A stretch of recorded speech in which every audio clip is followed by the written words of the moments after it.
नमस्कार दोस्तों, मैं सीएम मनोज गुप्ता स्वागत करता हूं आप सबका हमारे YouTube channel all about taxes पर। हमारी इस वीडियो में हम बात करेंगे कंपोजिशन डीलर्स की। जी हां, कंपोजिशन डीलर्स जो सेक्शन 10 के तहत रजिस्टर्ड है, उनके केसेस में CMP 08 कब तक फाइल की जानी है, GSTR 4 कब तक फाइल की जानी है, इंटरेस्ट रेट कितना रिड्यूस किया गया है ड्यू टू कोविड पेंडेमिक, और GSTR 4 की जो ड्यू डेट है वो कब तक एक्सटेंड की गई है। जी हाँ, ये सभी बातें हम अपनी इस वीडियो में करने वाले हैं। लेकिन उससे पहले अगर आपने अभी तक हमारी ऐप ऑल अबाउट टैक्सेस को इंस्टॉल नहीं किया है, जल्दी से कर लीजिए। प्ले स्टोर से आप डाउनलोड कर सकते हैं, साथ ही डिस्क्रिप्शन में भी लिंक दिया गया है। बहुत सारे न्यू कोर्सेज स्टार्ट किए जा रहे हैं 10 जून से, जिसमें कि हमारा certified business accountant, BN income tax expert, BA professional accountant, काफ़ी सारे यूजफुल कोर्सेज जिनमें आप सीख सकते हैं accounting, income tax, GST, TDS, ROC filing, ESI और PF।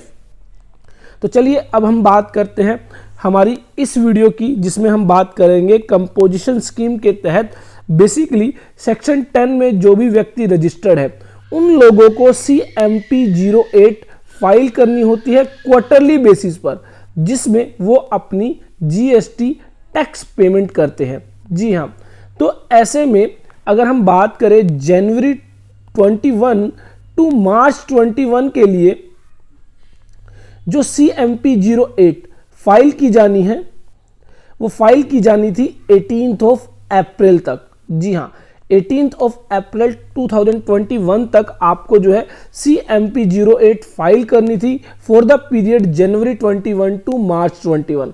तो ऐसे में यहां पर एक रिलैक्सेशन दी गई है। अगर आप 18 अप्रैल तक CMP 08 फाइल नहीं कर पाते हैं तो जो इंटरेस्ट पेमेंट है वो उसके अंदर आपको यहां पर कुछ रिलीफ दी गई है। तो वो रिलीफ है notification number 18/2021 of central tax, जिसमें कहा गया tax payers who are liable to furnish the return as specified under subsection 2 of section 39। तो बेसिकली सेक्शन 39 सबसेक्शन 2 के तहत जो स्टेटमेंट फर्निश की जानी है CMP 08, वो अगर आप टाइमली फाइल नहीं कर पाते हैं तो ऐसे में कहा गया कि फर्स्ट 15 डेज के लिए आपको कोई भी इंटरेस्ट पे नहीं करना।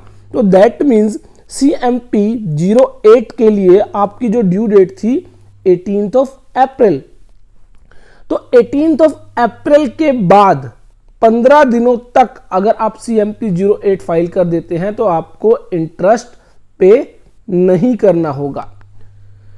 And thereafter, that means 15 दिन खत्म होने के बाद नेक्स्ट 45 डेज के लिए आपको जो है 9% पर एनम का इंटरेस्ट पे करना होगा।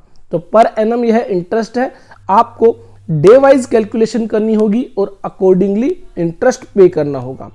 और अगले 45 दिनों तक भी अगर आप पेमेंट नहीं करते हैं, उसके बाद आप पेमेंट करते हैं, तो देयर आफ्टर आपको 18% पर एनम के अकॉर्डिंग जो है इंटरेस्ट पे करना होगा। तो आपको करना क्या है, 18 अप्रैल के बाद आप जो 15 डेज कैलकुलेट करेंगे, तो ऐसे में यहां पर 3 मई तक अगर आप CMP 08 फाइल कर देते हैं, टैक्स की पेमेंट कर देते हैं, तो आपको कोई भी इंटरेस्ट पे नहीं करना होगा। एंड 3 मई के बाद 45 दिनों तक आपको 9% and thereafter, that means 45 दिन खत्म होने के बाद भी आप अगर पेमेंट करोगे तो उस पीरियड के लिए आपको 18% पर एनम के अकॉर्डिंग पे करना होगा। उसके बाद जो नेक्स्ट यहां पर बात आती है GST कंपोजिशन डीलर्स के लिए, वो बात आती है नोटिफिकेशन नंबर 21/2021, जिसमें बेसिकली GSTR 4 के लिए जो है लेट फीस रिड्यूस की गई है। जी हाँ, GSTR 4 के लिए जो लेट फीस है वो रिड्यूस की गई है। लेकिन उससे पहले यहां पर हम एक और बात डिस्कस कर लेते हैं कि फाइनेंशियल ईयर 2020-21 के लिए जो GSTR 4 फाइल की जानी थी, जो कि एनुअल बेसिस पर फाइल की जाती है, उसकी ड्यू डेट थी 30th ऑफ अप्रैल 2021। जी हाँ, 30 अप्रैल तक आपको GSTR 4 फाइल करनी थी, लेकिन इस पीरियड को एक्सटेंड कर दिया गया था बाय द नोटिफिकेशन नंबर 10/2021 और इसको कर दिया गया था 31 मई 2021।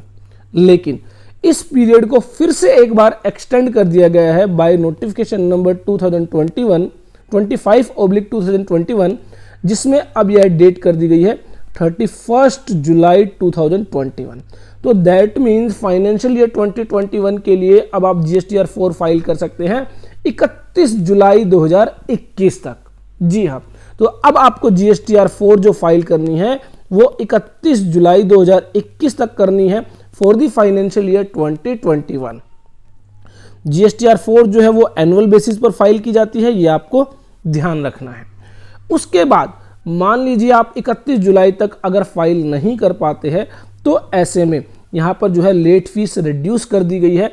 लेट फीस अभी तक जो आपको पे करनी होती थी वो होती थी 200 रुपीज़ पर डे, जो कि मैक्सिमम 10,000 रुपीज़। जी हाँ, 5,000 रुपीज़ अंडर CGST और 5,000 रुपीज़ अंडर SGST एक्ट आपको पे करनी होती थी।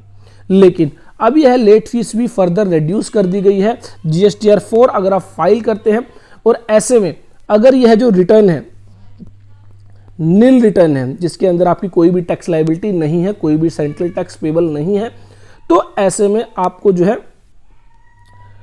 250 CGST और 250 अंडर SGST लो जो है लेट फीस पे करनी होगी।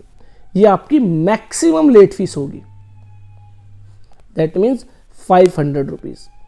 तो अगर आप ड्यू डेट के बाद फाइल करते हैं, मान लीजिए फाइनेंशियल ईयर 2021 के लिए हमारी ड्यू डेट है 31 जुलाई 2021, तो ऐसे में 31 जुलाई के बाद अगर आप GSTR 4 फाइल करेंगे तो आपको मैक्सिमम पेनल्टी 500 रुपीज़ लग सकती है अगर जो टैक्स पेबल है वो नील है।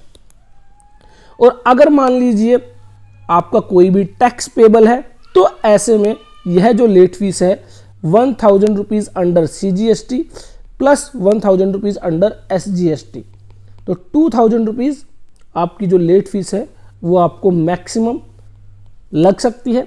हालांकि जो कैलकुलेशन होगी वो 200 रुपीज़ पर डे के अकॉर्डिंग ही होगी, लेकिन जो लेट फीस है वो 500 रुपीज़ को क्रॉस नहीं करेगी in case of nil return, और अदरवाइज यह 2,000 रुपीज़ को क्रॉस नहीं करेगी in case of a return in which tax is payable. तो ये बेसिकली कंपोजिशन डीलर्स के लिए जो है नए बदलाव रहे कोविड पेंडेमिक के अंदर। तो मेन आपको ध्यान रखना है कि इंटरेस्ट के अंदर जो रिलीफ दी गई है, फर्स्ट 15 डेज के लिए आपको जो है कोई भी इंटरेस्ट पे नहीं करना है। नेक्स्ट 45 डेज के लिए आपको जो है 9% पर एनम का इंटरेस्ट पे करना है and there after 18% per annum का इंटरेस्ट पे करना है। GSTR 4 आपको जो है 31 जुलाई 2021 तक फाइल करनी है फॉर दी फाइनेंशियल ईयर 2020-21, और GSTR 4 की जो लेट फीस है वो रिड्यूस कर दी गई है in case of a return in which central tax payable is nil. That case जो आपकी मैक्सिमम पेनल्टी होगी वो 500 रुपीज़ होगी, अदरवाइज यह 2,000 रुपीज़ मैक्सिमम पेनल्टी आपको लग सकती है।